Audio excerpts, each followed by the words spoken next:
The email arrived at the WTA headquarters in St. Petersburg, Florida, at 9:47 a.m. on March 25, 2026, the morning after Alex Eala's fourth-round loss to Karolina Muchova. Tournament officials were already crunching the numbers from what should have been a triumphant Miami Open. Instead, they were staring at spreadsheets that told a story of chaos, of infrastructure pushed past its breaking point, of a phenomenon that the tennis establishment simply could not contain. The ticket system had crashed at 9:47 a.m. on March 17th when tickets first went on sale. The stadium had reached capacity hours before Eala's matches, with thousands of Filipino fans turned away at the gates. Security had formed human chains to control crowds that had never been seen at Hard Rock Stadium. And now, behind closed doors, the WTA was making a decision that would send shockwaves through the tennis world.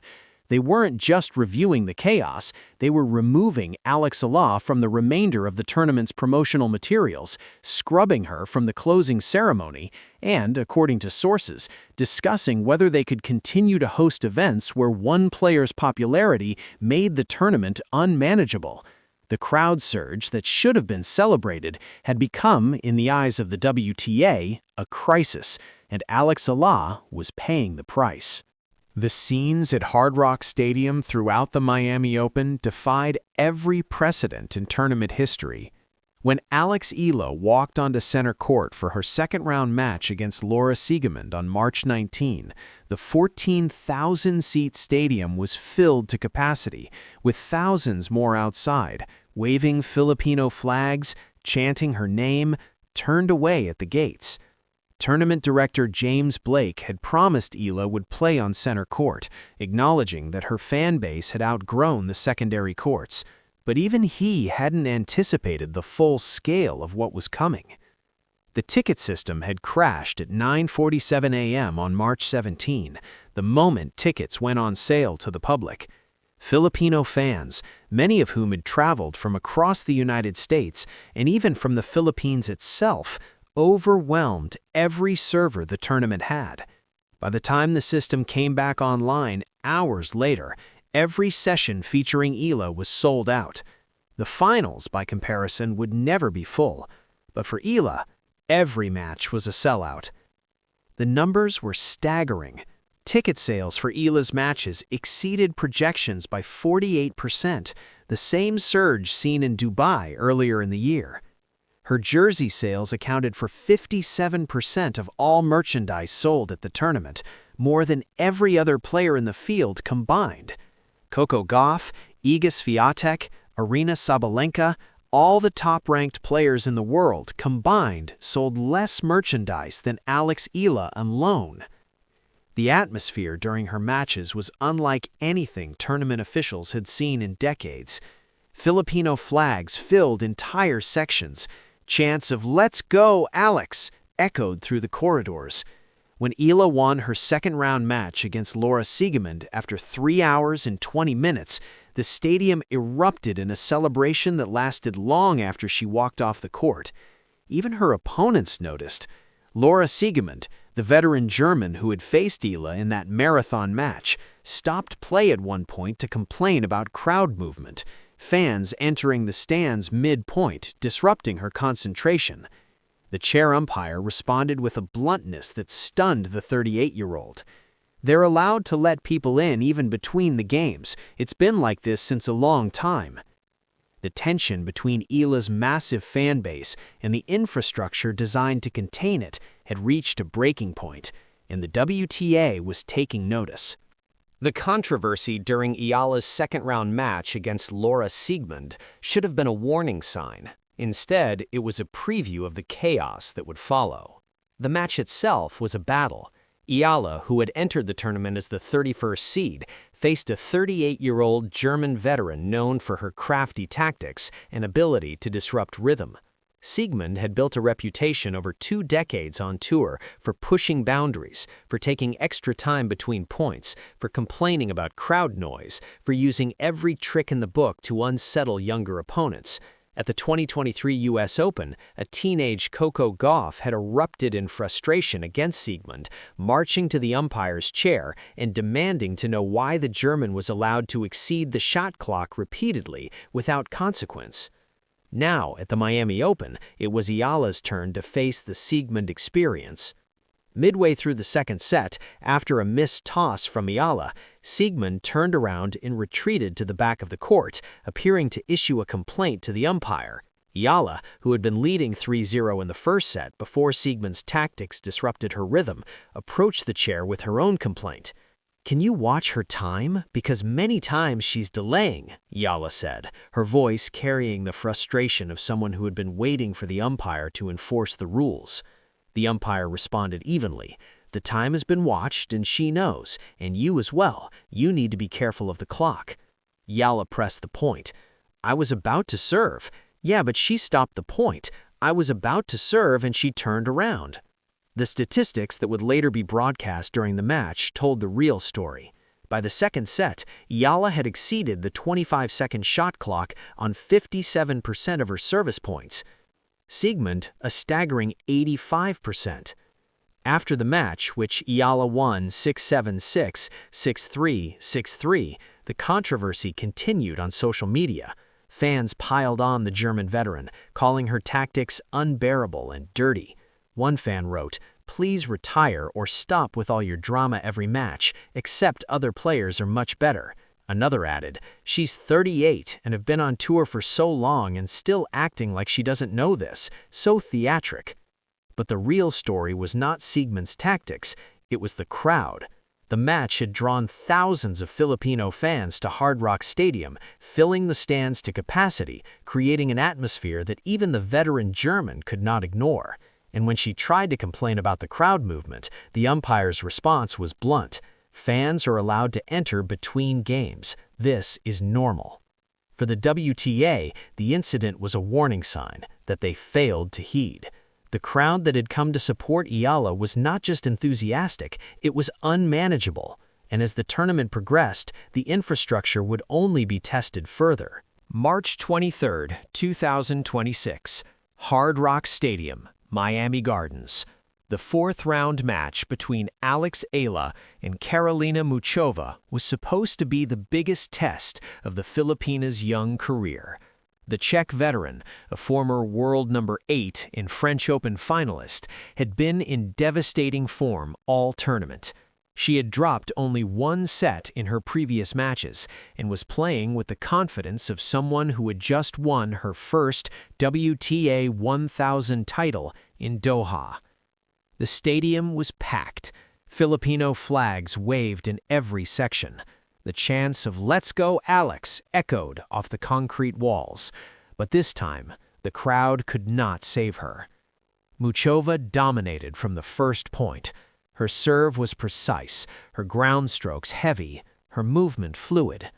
Eala, by contrast, looked tentative. Her usually reliable backhand was finding the net. Her footwork seemed half a step slow. The weight of expectations, the pressure of defending 390 ranking points, the exhaustion from her 3-hour marathon against Siegemund, all of it seemed to settle on her shoulders. The first set lasted 22 minutes. Muchova won it 6-0, conceding just 6 points. The Czech set the tone right from the get-go, dominating in the service game and powering through with her returns. The second set began with more of the same. Muchova went up 4-0, and the specter of a double bagel loomed. But Eala, to her credit, refused to let it happen. At 4-0, she held her serve for the first time, letting out a roar that seemed to release weeks of tension. She saved 3 match points, fought for every point, refused to go quietly.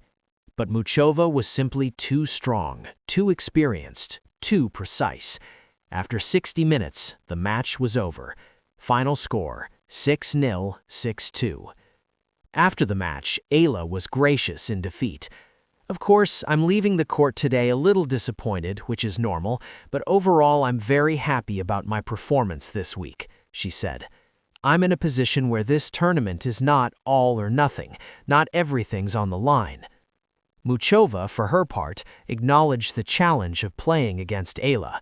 "She can be very dangerous, especially here," she said. "She has had an amazing result, even last year, so I tried to control the game, keep myself at the baseline, and play aggressively, and it worked." The loss had ranking consequences. Entering the tournament at a career-high number 29 with 1,525 points, Eala was defending 390 points from her historic 2025 semifinal run. With her fourth-round exit, she gained only 120 points, resulting in a net loss of 270 points. Her projected ranking dropped to number 45. But the loss was not the end of the story. It was the beginning of something else, a reckoning between Eala's popularity and the infrastructure designed to contain it. March 25, 2026, WTA headquarters, St. Petersburg, Florida. The emergency meeting was called at 8 a.m., and by the time it ended 6 hours later, a decision had been made that would send shockwaves through the tennis world. According to sources familiar with the discussions, the agenda was simple: how to handle the Eala phenomenon going forward. The problem, as tournament officials presented it, was not Alex herself, it was the infrastructure that had failed to contain her. The numbers were damning. The ticket system had crashed. The stadium had exceeded capacity multiple times. Security had been overwhelmed. Merchandise had sold out within hours. And throughout the tournament, WTA officials had fielded complaints from players, from sponsors, from broadcast partners who had seen their carefully planned schedules disrupted by the chaos surrounding one player. The decision was made to remove Alex from all remaining tournament promotional materials. Her image would not appear in the closing ceremony highlights. Her name would not be mentioned in the official tournament recap. According to sources, some officials argued that Alex's popularity had become a liability, that the WTA could not afford to continue hosting tournaments where one player's fan base overwhelmed every aspect of the event. The backlash was immediate.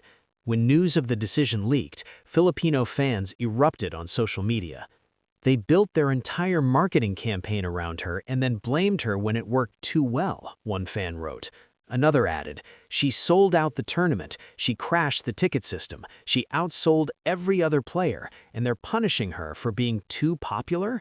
Unbelievable." Even fellow players took notice. Coco Gauff, who had faced Alex at Indian Wells just weeks earlier, offered a measured response. "Alex brings something special to our sport. The crowds, the energy, it's what tennis needs. I hope the WTA figures out how to support that instead of treating it like a problem." Jessica Pegula, who had experienced the Eala effect firsthand when she faced the Filipina in the 2025 Miami semifinals, was more direct. "She's not the problem, she's the solution. The WTA should be asking how to build more tournaments around her, not how to manage her." But the WTA's decision stood. Alex Eala, the most popular player in women's tennis, had been effectively erased from the tournament she had sold out. In the days following her exit, Alex Eala took the time to reflect and to thank the fans who had made her Miami run unforgettable. "Masaya pa din and hindi na dismaya," she said in an interview with ANC's TJ Manotak. "I remain happy and not disappointed. Maraming salamat, mga kababayan. Maraming salamat, Team Puyat. Tuloy ang laban and magpita tayo ulit sa Europe." Team Puyat, the nickname for fans who stayed up late to watch her matches, who filled stadiums in the early hours of the morning in the Philippines, who had made her feel at home wherever she played. She confirmed she was starting the clay court season at the Upper Austria Ladies Linz Open, a WTA 500 event beginning April 6th. From there, she would head to Madrid, Rome, and Roland Garros, the surface where she trained at the Rafa Nadal Academy, where she developed her game, where she might finally break through. "Clay is one surface I definitely have a lot of room for improvement, so I'd love to see how it will pan out this year," she said. When asked about the Miami Open experience, the chaos, the crowds, the controversy, Eala was characteristically composed.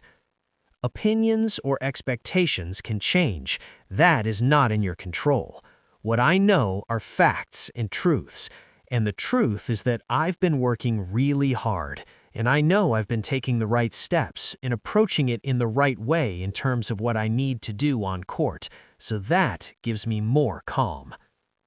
The WTA's decision to remove her from promotional materials may have been intended to contain the chaos, but it had the opposite effect. Filipino fans, already fiercely loyal to their hero, rallied around her. The controversy only deepened their commitment, and the brands that had been fighting to sign her, they were paying close attention. As Eala turns her attention to the clay season, the question hanging over the tennis world is simple. Will the WTA learn from Miami, or will they continue to treat her popularity as a problem to be managed rather than a gift to be celebrated? Eala, for her part, is not waiting for an answer. She is moving forward. To Linz, to Madrid, to Rome, to Paris, and wherever she goes, the fans will follow. The WTA made a decision that stunned the tennis world. After a Miami Open that saw ticket systems crash, stadiums overflow, and a 20-year-old Filipina outsell every other player in the field combined, the organization removed Eala from tournament promotional materials and discussed whether her popularity had become unmanageable. The crowd that should have been celebrated was treated as a crisis. The player who had sold out the tournament was erased from its closing ceremonies, and the tennis world was left to wonder, what does it say about a sport when its biggest star is punished for being too popular? Eala's response was characteristically graceful. She thanked her fans, Team Puyat, who had stayed up late to watch her matches. She turned her attention to the clay season, and she reminded everyone that her journey is far from over. "I'm in a position where this tournament is not all or nothing," she said after her loss to Muchova. "Not everything's on the line." For the WTA, however, everything may be on the line. The decision to sideline Eala after her historic Miami run has sparked a backlash that will not be easily contained. And as she prepares for the clay season, Linz, Madrid, Rome, Roland Garros, the organization will have to decide whether it wants to be a partner in her rise or an obstacle to it. The fans have already made their choice. They will follow her wherever she goes. Was the WTA right to remove Eala from promotional materials? Drop your thoughts in the comments below. Shout out, subscribe now for daily WTA news, match breakdowns, and stories that go beyond the scoreline, because every day is match day.